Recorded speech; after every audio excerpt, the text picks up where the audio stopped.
tonight. How can you stay cool during this weekend's extreme heat? Why are motorists seeing another jump at the pump? And why has the province grounded some of their water bombers? Live from our studios in Regina, this is CTV News. Good evening. Well, if you're a motorist, you must be thinking to yourself, here we go again. Yesterday, stations around Saskatchewan started hiking their prices just in time for summer vacations. Damian Smith tells us why motorists are experiencing this pain at the pumps.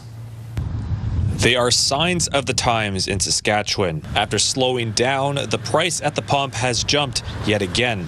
Larger Saskatchewan cities like Regina and Saskatoon are seeing the highest average price of fuel since June 5th, according to Canadians for Affordable Energy. The strike between Iran and the United States seemed to have broken off any hope of cessation of hostilities and the potential for reopening the Straits of Hormuz back to the normal that it was. According to Canadians for Affordable Energy, the price of regular gas is up 6 cents in bigger cities in the province, such as Saskatoon and Regina.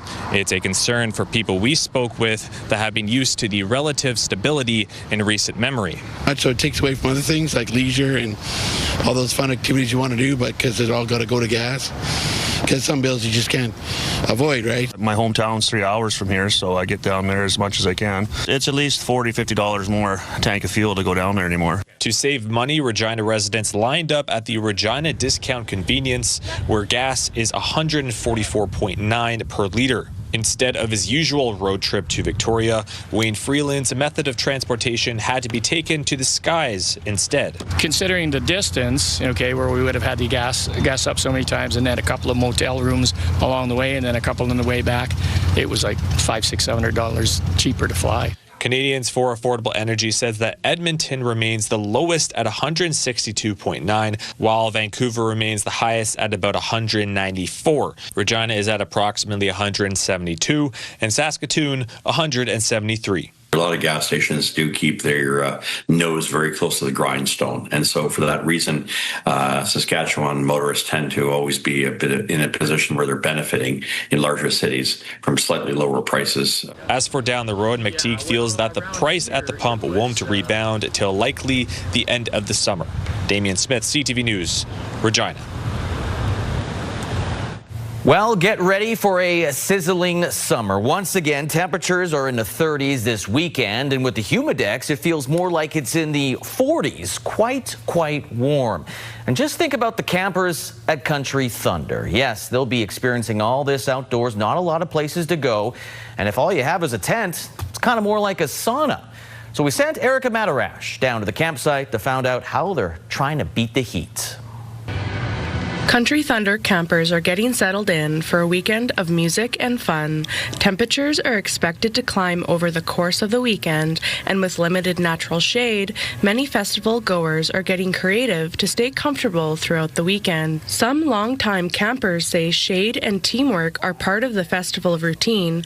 Neighbors pool resources, share shade, and find ways to cool off while having fun. The way we set up all of our trailers in our area, the awnings kind of touch each other. We give each other some shade, get some water out, kind of have some fun with some squirt guns, and just kind of play around with it and just enjoy it. Festival organizers say hydration is a top priority, with free refill stations and first aid teams on site. Staff are reminding attendees to drink water frequently, especially with temperatures forecast in the mid-30s on Saturday and Sunday. We will actually have a water refill station that we partner with SaskTel to bring, so people can refill for free all weekend long. Campers are bringing coolers, sunscreen, and portable fans, and organizers advise pacing yourself throughout the day, limiting alcohol during hot hours, and taking frequent breaks in the shade. We encourage people to enjoy them, but also drink responsibly and mix in a water if you can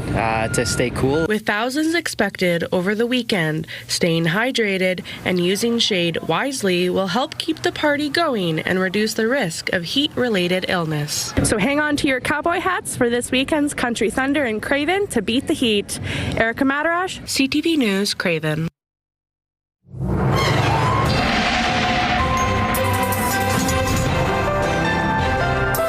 fact, Country Thunder in Craven is where we find Sabine tonight to give us our look at the weather. And Sabine, we just heard that what you can do if you're at Country Thunder to try to stay hydrated and stay cool. But how hot are the temperatures going to be this weekend?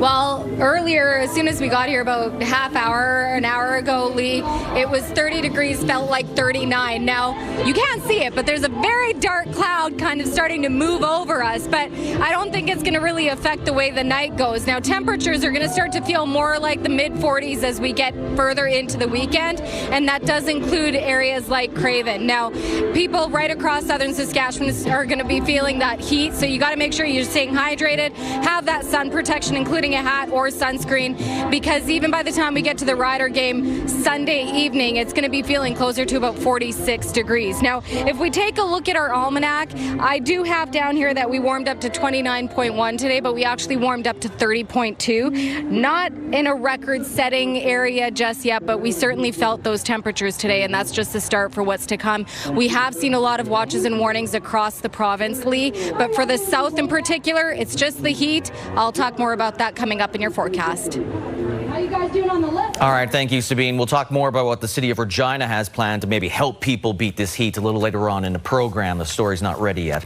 The city of Melville has not forgotten about the two Mounties that were shot while serving their community last month. Tomorrow, residents are hosting what they hope to be an exceptionally large community event in support of the two officers. That will be a barbecue, a silent auction with more than 100 items. The proceeds will be split equally between the families of the injured. The organizers say that the interest in supporting the officers is so high that they had to change the venue. The community of Melville and surrounding area, and I'd even say the community of Canada, has been exceptional during this very difficult time for our officers and for our community as a whole. The fundraiser for the Mounties will be held at Melville's CN Community Centre on Saturday from 11 a.m. to 3 p.m. Saskatchewan Public Safety Agency is temporarily grounding 3 of its bird dog aircraft from firefighting efforts as a precaution. The SPSA said a full review of their 3 bird dog planes is being done out of an abundance of caution after the same model of aircraft was involved in a deadly crash in the Northwest Territories. All 3 people aboard that plane were killed. It's not known how long the safety review could take or a possible timeline for getting the bird dogs back in the air. 4 additional bird dogs are still available to support current wildfire fighting efforts and brought in an additional air support from out of province. A spray plane crashed near the U.S. border has left a Saskatchewan pilot with serious injuries. According to RCMP, it happened Wednesday morning near Beaubeer, Saskatchewan, that's south of Radville. The Transportation Safety Board said the aircraft was doing aerial application when the crash happened at around 10:40 a.m. After the plane landed upside down and sparked a post-impact fire, the pilot sustained serious injuries and the plane was destroyed. Now, the pilot was airlifted from the scene by Stars Air Ambulance. He's being identified as Evan Hansen. His family saying he then went on to the University of Alberta Hospital in Edmonton for treatment for severe burns. His family declined an interview with CTV News, saying, of course, they are focused on his recovery, but they did express appreciation for all the outpouring of support they're getting. He does remain in critical condition. Well, some immigrants that are living in Saskatchewan say that they're having trouble accessing health care. The Saskatchewan NDP is suggesting a recent policy change is behind the issue, but the province says these rules have been in place for a long time. Keenan Sorokhan has more. Yuri Pogrebnoy says a recent trip to the doctor had him being asked to pay out of pocket for care because his work permit is expired, and it's more than he can afford. I have problem. If I sick today, I pay tax, I try building future, I not have any covers. I can't go to hospital. Immigrants living in Canada under implied status have expired work permits, and they're waiting on the federal government to approve or deny their application. This process can take many months, and during that time, people on implied status can still hold a health card if they have proof they're trying to extend or renew their current current permit. But the NDP says people coming to them over the last few months say the health authority won't allow them to renew their health card until they can provide a valid work permit. I talked to a woman who's awaiting life-saving surgery who isn't sure if she can afford it or how she'll pay for it. Whether it's an oversight or not, Jorgensen says this is not how the province should be treating people trying to make a life here. I think is wrong. Yuri's paying taxes. Taxes pay for health care. He should have health coverage. The province says an active work or study permit from the federal government is required to get a health card. Those on implied status can get a one-time 6-month extension from the province while their permit application is being processed by the federal government. The province says each health card application is reviewed using the information and supporting documentation provided to determine whether the individual meets the established eligibility requirements. The province says this is a long-standing policy and no recent changes have been made. Keenan Sorakan, CTV News, Saskatoon. Regina motorcyclist facing 3 charges after attempting to outrun police last night. Police say around 11:20 p.m. they tried to pull over a speeding motorcycle, but the driver fled, rapidly picking up speed on Pasqua Street North. The aerial support unit was notified and monitored the bike, clocking speeds of up to 200 kilometers per hour and watching the rider blow through multiple red lights. The plane directed officers on the ground to a home on the 2200 block of Princess Street, where the suspect tried to flee on foot but was taken into custody without further incident. The 23-year-old driver is charged with dangerous operation, flight from police, and resisting arrest. He'll appear in court next month. A man has been found guilty of sexual assault over an incident at a Regina gas station last year. Michael Bernhardt was found guilty of simulating a sexual act on one of the station's attendants. Court documents say it happened in October of 2025 after Bernhardt was dissatisfied with the attendant leaving the pump unattended despite his instructions. He then asked if it would be okay if he told the victim a joke, which involved 3 stages of physical contact that escalated to what the court ruled was sexual assault. It's been a dramatic year for the University of Regina women's basketball program. First, the athletic department decided not to hire interim head coach Michaela Kleisinger full-time, choosing an outside candidate. Then, after community uproar, the university held an investigation into hiring practices, deciding to hire Kleisinger instead. Now the man originally chosen to get the position is taking the school to court. Donovan Mace has the details. A women's basketball coach is suing the University of Regina. He was hired to become the program's new head coach, but the university walked back the decision after facing public backlash. According to court documents filed with the Court of King's Bench in Regina, Jordan Webb accepted and signed a contract to become the Cougars women's basketball coach in mid-April. The lawsuit outlines Webb signed a 3-year deal worth nearly $92,000 per year in salary and other benefits. Webb had previously served as the women's basketball assistant coach with Simon Fraser University from 2019 through last season, being initially selected for the position over former interim head coach Michaela Kleisinger, a decision which sparked criticism from advocates, leading to an internal investigation by the university into its hiring process.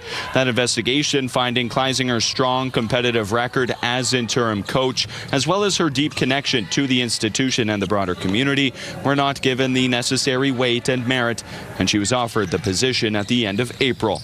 Webb's lawsuit claims for reasons which were entirely political, personal, and/or gender-related, the University of Regina decided to breach the subject contract by terminating Webb and hiring another person for the underlying role, adding the university's course of conduct has been callous, reprehensible, and in bad faith. CTV News reached out to the university regarding the claims on Friday, but the U of R declining a response, saying it would be inappropriate to comment on the pending legal matter. Now, the University of Victoria recently announcing Webb's hiring as he joins the Vikes women's basketball program as lead assistant coach.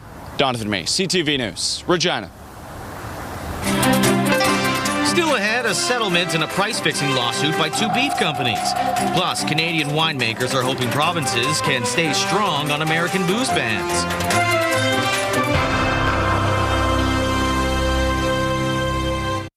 In butcher shops and markets across the country, the price of beef has steadily increased. There's now allegations that 2 international suppliers are involved in price fixing. Adrian Gabriel has more on what's at stake with the proposed $8 million class action lawsuit. An allegation that's been tough for Canadians to digest. Premium Canadian wholesale beef giants JBS and National Beef have been accused of price fixing, driving up the cost of red meat in Canada. While not an admission of guilt, combined, the 2 companies have offered to pony up $8 million as part of a class action lawsuit settlement. Restaurants won't be able to cash in on the lawsuit, though Canadian consumers can, as will butcher shops who purchase beef for resale.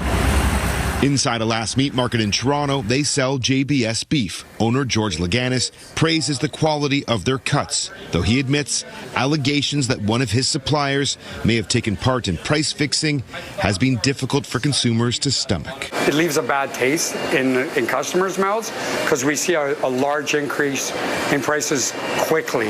As part of the settlement agreement, JBS has agreed to pay out more than $7 million. National Beef has committed to forking over $495,000. The amount individual Canadians can expect has yet to be determined. Even though JBS has agreed to pay out millions, an email from a company spokesperson says in part, "We believe the claims are without merit, and the agreement was entered into solely to avoid the expense and uncertainty of prolonged litigation." Laganis says he'd rather see more regulations limiting the price that large wholesalers can charge for red meat. They're going to pay out the $7.5 million. Great, everybody's going to be happy. Where's that going to come from? It's going to come from the customer's pocket again. So it's just a vicious circle. For Canadians who want to add their names to the class action lawsuit, the courts are expected to approve a payment process in the months ahead. Adrian Gabriel, CTV News, Toronto. Well, Canada used to be the top export market for American wines, but while Saskatchewan is still selling it, many provinces have implemented an American booze ban. And while U.S. lawmakers are ramping up calls to drop those bans, Canadian booze sellers want premiers to stand firm. Abigail Bimman has the latest from Ottawa. Thanks to the ban on American booze, Ontario's Westcott Vineyards is expanding, and liquor store sales have jumped 600%. We are leaning into this and expect our business to continue to grow, whether those products come back or not.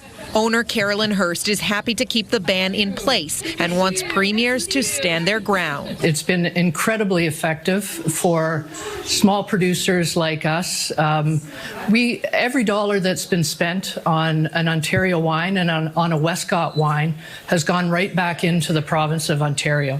There are new pushes from American lawmakers to get rid of the ban. California Senator Adam Schiff posted it's causing devastating harm. He sent this letter to Quebec's premier asking her to rescind it. While New York Congresswoman Claudia Tenney launched legislation to investigate Canada for unfair trade practices called the Combating Attacks on Our National Alcoholic Drinks by Allies, or Canada Act. Just want to get this deal done, and then we'll put that booze back on the shelves. Ontario has held firm, while Quebec's premier's office told us in a statement this measure will remain in effect as long as the United States maintains these unjustified tariffs. Canada is violating our own trade agreement with the Americans. Former trade advisor to Stephen Harper, Meredith Lilly, believes the provinces overstepped. I expect that there is a dance happening behind the scenes, and it would be my preference if the provinces took cues from the federal government. It's my hope that the federal government is seeking to get them back on the shelves. Lilly says the ban is a tricky situation to unwind. Ottawa can't publicly call for it to be removed if the premiers hold firm. Abigail Beeman, CTV News, Ottawa. 2 out-of-control wildfires burning near Boston Bar in British Columbia are threatening homes in the area. The size of the Brunswick Creek and Ainslie Creek wildfires combined are about 180 square kilometers. Both remain out of control. Hundreds of properties are under evacuation orders and hundreds more are on alert. I don't know when I'll be able to go back, or if my house will even be standing, or if my pet will be okay. Really understand it, I don't think, until you're close to it, and you could literally lose everything you have. So that gets a little more real. The two fires burning on opposite sides of the Fraser River are fueled by steep, rugged terrain that continues to challenge firefighters. Some homes and other structures have been damaged or destroyed, including several buildings at Blue Lake Resort. Wildfire officials say many areas remain inaccessible, making it impossible to determine the full extent of the losses. Meanwhile, a wildfire tore through a town in southern Spain overnight, killing 12 people.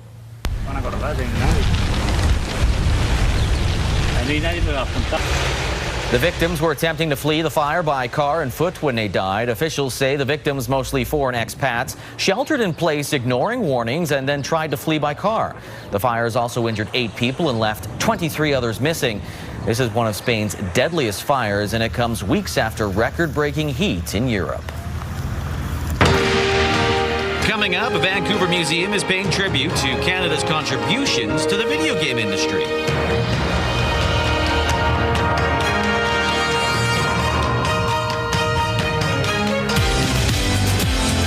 Canadian music royalty is coming to Saskatchewan. Monday on Your Morning, we are in conversation with Paul Langlois of the Tragically Hip, who is on his way to Regina.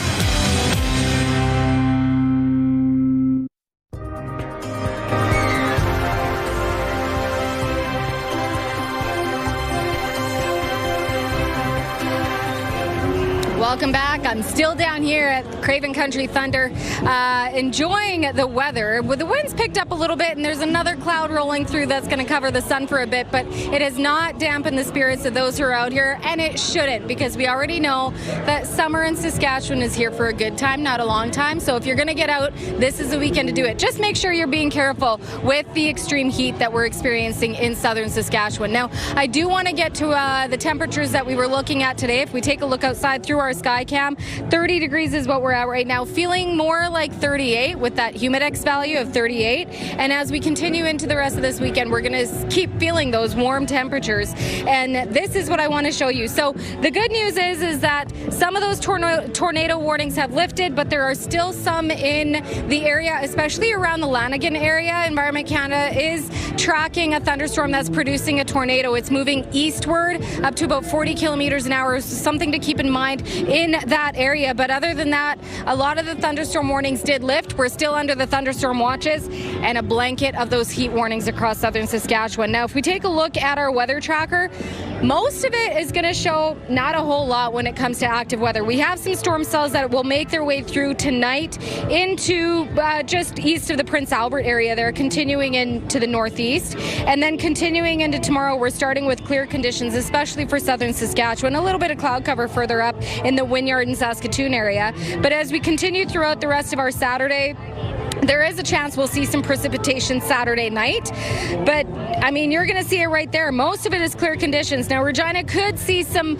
thunderstorm activity Saturday night, a quick moving system, but like I said, as we head into Sunday, it's expected to be our warmest day, so any moisture that we do see from that is probably going to dry up real quick by the time we get into Sunday. Sunday morning there, clear conditions. The southwest could see a little bit of cloud cover, but again, we're going to continue to see the warmest temperatures on that Sunday. If we take a look at what we're expecting rainfall-wise, I really don't have much to show you. You're seeing kind of on the tracker there's not much rain coming through. Most of it will affect the north. If we just kind of, you can keep clicking through this part, Alex. I didn't take the pause out, unfortunately, but you can see it's mostly the north that's going to be affected by the rain. About 2 millimeters in Saskatoon by Sunday morning. Yorkton could see close to 5 millimeters along with the Hudson Bay area, but you're seeing it's not going to be until we get into Sunday night into Monday where we could see anywhere between 1 to 3 millimeters of rain. Regina could see up to about 4 millimeters by Monday afternoon. But other than that,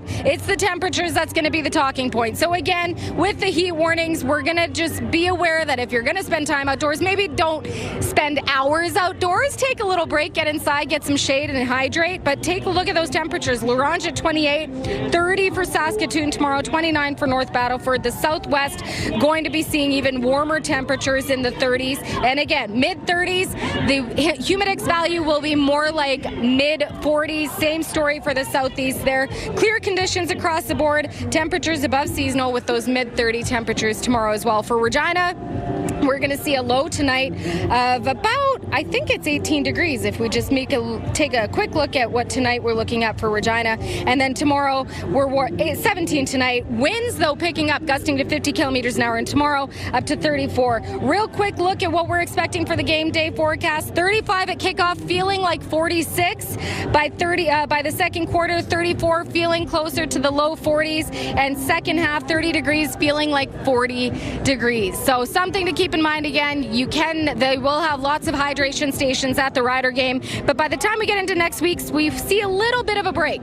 By Monday, 29, mainly sunny, and then we're back into seasonal range. We could possibly see some rain Tuesday night and into Wednesday there, which could possibly help cool things down. But we're going to continue to see those temperatures in that seasonal range. Lee?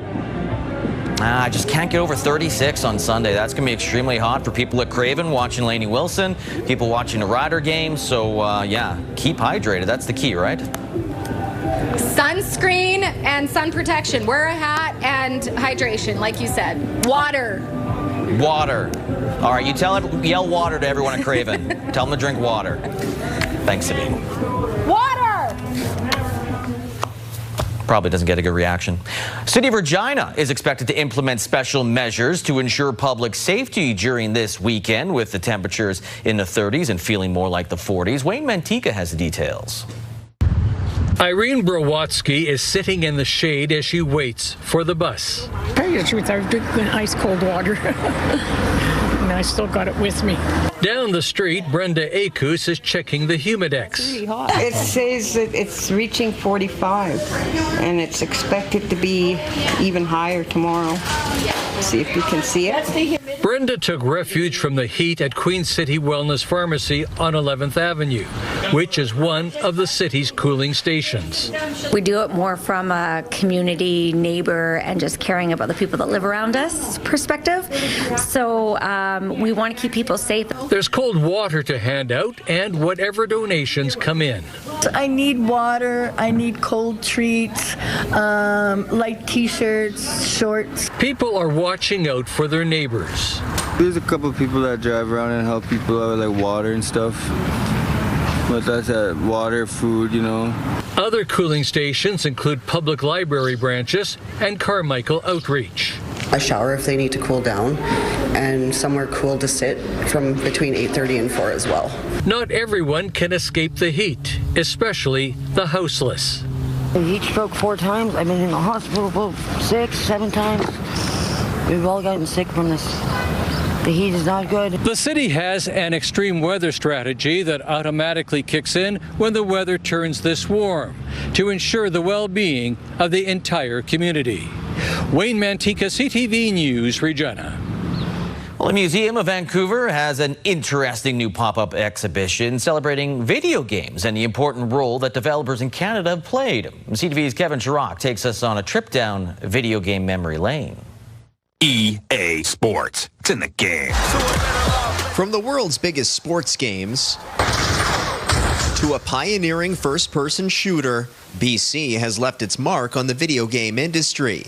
Every one of these games was developed in Vancouver. Ryan Dunnison runs the new Canadian Video Game Museum pop-up at the Museum of Vancouver. Our industry turned over 50, actually, very recently in the past couple of years. And so we're at this new stage where we're starting to lose a lot of that really early history. And so we thought it was really important to keep hold of some of that. In addition to modern-day mega hits, the exhibit features games like Desert Fox, produced by Sydney Development Corporation in the mid-'80s. There are also locally developed educational games featuring maps of BC and other made-in-Canada titles that many visitors may remember. This exhibit explores some of the first gaming systems ever created, including ColecoVision, developed in Montreal. The interactive exhibit lets visitors play locally developed games while learning how the industry has evolved over the years. Yeah, I thought it really interesting, and especially the whole link to Vancouver.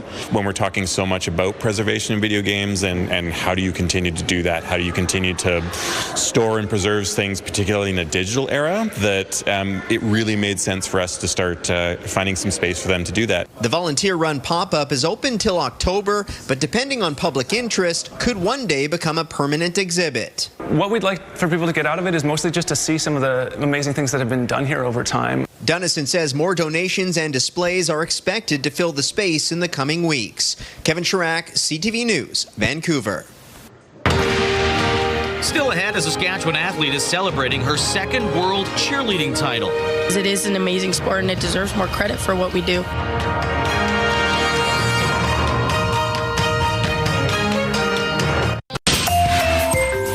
Here's what's happening in our community. Capel Valley Art Show and Sale will be happening on July 11th, starting at 10 a.m. at the Sacred Heart Roman Catholic Church in LeBret. For details, call 306-529-2144. Drop Zone wants you to defy gravity by registering to participate on August 22nd. Raise funds to support Easter Seal Saskatchewan. Spots are limited. Register now at dropzoneyqr.ca.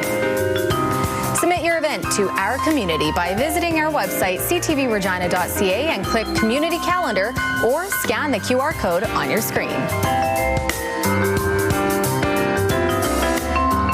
The Saskatchewan Roughriders host the Hamilton Tiger Cats on Sunday at Mosaic. It'll be the first game that the Tabbies will be without star quarterback Bo Levi Mitchell, who sustained a serious leg injury last week. That means former rider Jake Dolagala will get the start. Dolagala over the middle has a completion. Dolagala spent 2 seasons in green and white, 2022 and 2023. As a backup to Cody Fajardo and Trevor Harris, Dolagala played 15 games, 9 starts, throwing for nearly 2,800 yards, 12 touchdowns, and 11 interceptions. It's a crappy situation. You know, I feel for Bo and his family, but that's football, right? So next guy's got to be up. But yeah, I'm excited. Excited to lead these guys and go get a win. He's for sure a leader. You know, he's got a lot of reps under his belt by now, and you know he's going to be able to do everything he needs to do to be able to help them win. You know, they got playmakers that are going to be able to help them. After Edmonton's win over Ottawa last night, Saskatchewan sits 2 points back of the Elks for first in the West. Hamilton, after losing to Winnipeg last week, they're currently tied for second in the East. Kickoff Sunday at 5 p.m. Mosaic Stadium. A cheerleader from Regina has become Saskatchewan's first ever 2-time world champion in the sport, although she did have to leave the province for that second title. Jacob Carr has more on her journey to success and what her future holds. This April, when Ava Proby won her second cheerleading world title with the Top Gun All-Stars out of Florida, it didn't even register that she had just made history as a Saskatchewan-born athlete. But for Proby, she hopes her accomplishments can grow the sport in the province. It's amazing watching the sport grow and being able to be a part of inspiring some kids to grow and wanting to push themselves to keep going in the sport, because it is an amazing sport and it deserves more credit for what we do. 4 years prior, Proby won her first world title with the Regina Rebels Smoke team. That squad making history of their own as the only Saskatchewan-based team to even make the final at the World Championship of All-Star Cheerleading. Proby's coach that year was Eric Bestvater, and he was in attendance in April to see his former pupil triumph once again. At World, seeing Eric at the very front of the mat was like, I started crying. I was fine, and then we ended the routine, and I just looked at Eric. I didn't even look at my parents. I looked at Eric, and it was just flowed. So it meant so much that even after he came and supported me. The pair have continued to share a strong bond even after Proby made the move down south 2 years ago. Watching her and her team, I almost felt like a proud parent just watching only her instead of the whole routine. And her and her team put out a flawless performance and were very, very much deserving of their win. So that was pretty emotional and pretty amazing as well. Proby says despite being a 2-time world champion, the sky is still the limit in terms of what she wants to accomplish during the rest of her cheerleading career. There's another team I kind of want to try out for, but we'll see. Maybe go to a different state, try out for a different club, and I don't know, I just want to soak in as many experiences as I can before I start going into work and, life. Proby says she will be forever grateful to Bestvater and Rebel Athletics for getting her started on her journey and will continue to lean on her former coach whenever she needs helpful advice or a pick-me-up. Jacob Carr, CTV News, Regina. Quarterfinal number 2 at the World Cup today featured Belgium against Spain, a team that had yet to concede a goal at the tournament. Until now. But a chance for Belgium to build again. De Bruyne back out to Castagna into Ketela. Brilliant Belgian header by Charles de Ketela ended the Spanish shutout streak, making it 1-1 at half. But late in the second, the Belgian keeper can't handle the shot. Mikel Merino picks up the rebound, his second straight game winner. Spain wins 2-1, advancing to the semifinals versus France. Quarterfinals wrap up tomorrow with a doubleheader at 3 p.m. England takes on Norway. Kane versus Haaland. Then it's followed at 7 p.m. by Argentina versus Switzerland. Argentina, the only non-European team left in the tournament. Both games are on CTV and TSN. Still ahead, an app designed to help people with Parkinson's disease.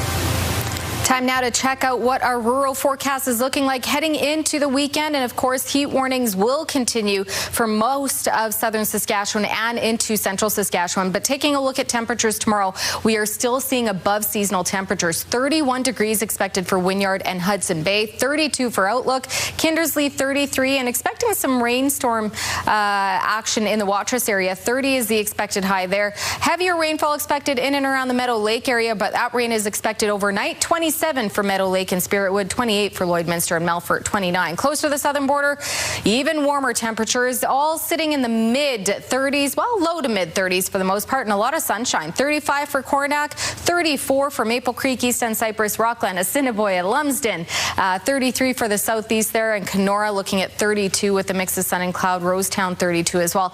Of course, with all of this high heat, these mid-30 temperatures certainly expecting to feel more into the 40s with that humidex value. So something to keep in mind if you are planning on spending some time outdoors. And if we take a closer look at Manor, where internet speeds up to 1 gig are available through SaskTel, 33 is the expected high for Manor tomorrow. Mainly sunny conditions, but feeling closer to 42.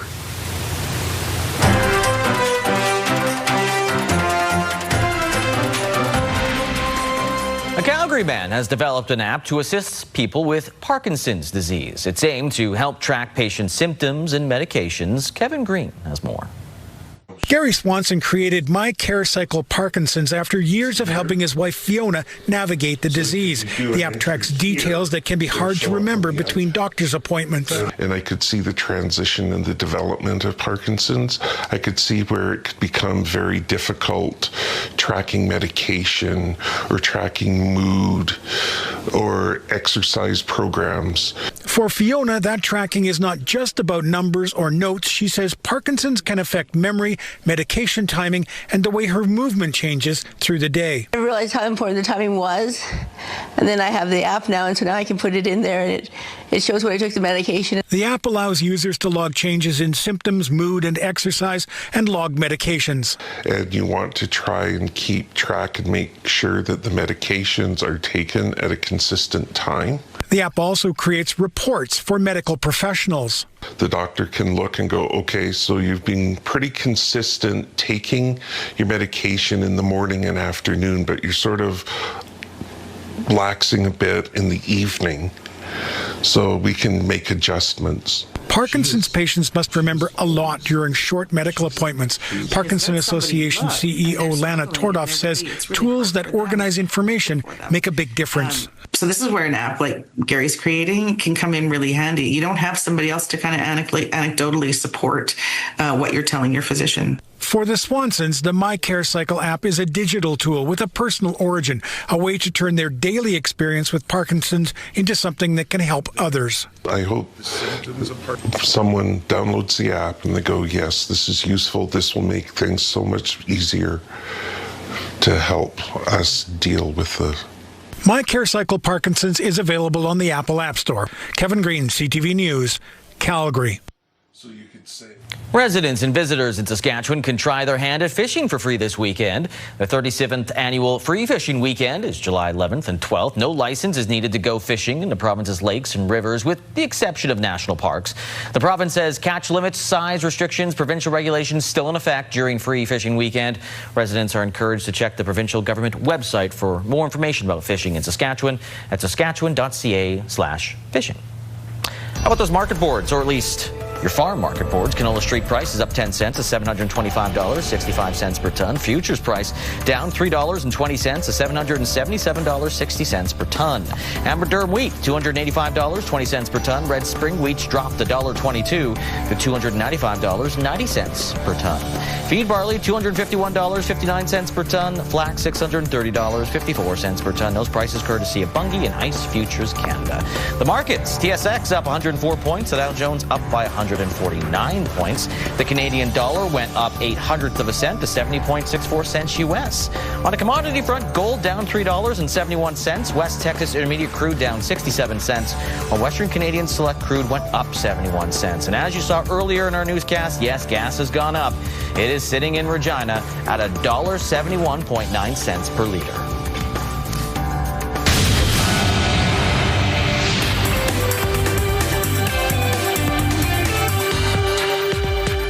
Statistics Canada says the economy added 18,000 jobs last month, mostly in part-time and private sector work. And that led to a small dip in the unemployment rate to 6.5%. Economists point to young people taking advantage of the openings of bars and hotels when Canada hosted World Cup games. Now, it wasn't all good news. Manufacturing shed 17,000 positions as tariffs continue to weigh on the sector. The Bank of Canada will use the report in its final barometer of the economy ahead of next week's interest rate decision. The parent company of Thai Express, Manchukuo and Baton Rouge is set to close nearly 70 locations over the next 9 months. The CEO of MTY Foods blames a lack of sales, saying the stores have collectively lost $10 million over the last year. It's not clear yet what brands and locations will be shuttered. And Cineplex is thankful to Woody, Buzz, and the Toy Story crew for boosting box office revenue. The Canadian movie theater company reporting revenue of nearly $56 million last month. That's its strongest June showing since 2019. Cineplex says Toy Story 5 posted the largest domestic opening weekend of the year so far. Those are your business headlines. I'm Matt Scooby.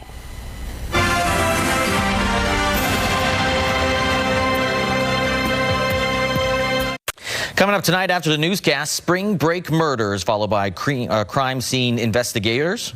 That's at 8 o'clock. Boston Blue at 9. Big Bang Theory 10 E-Talk, and then you got your news. National and local. All right, when it comes to battling wildfires, this next guy is literally the GOAT.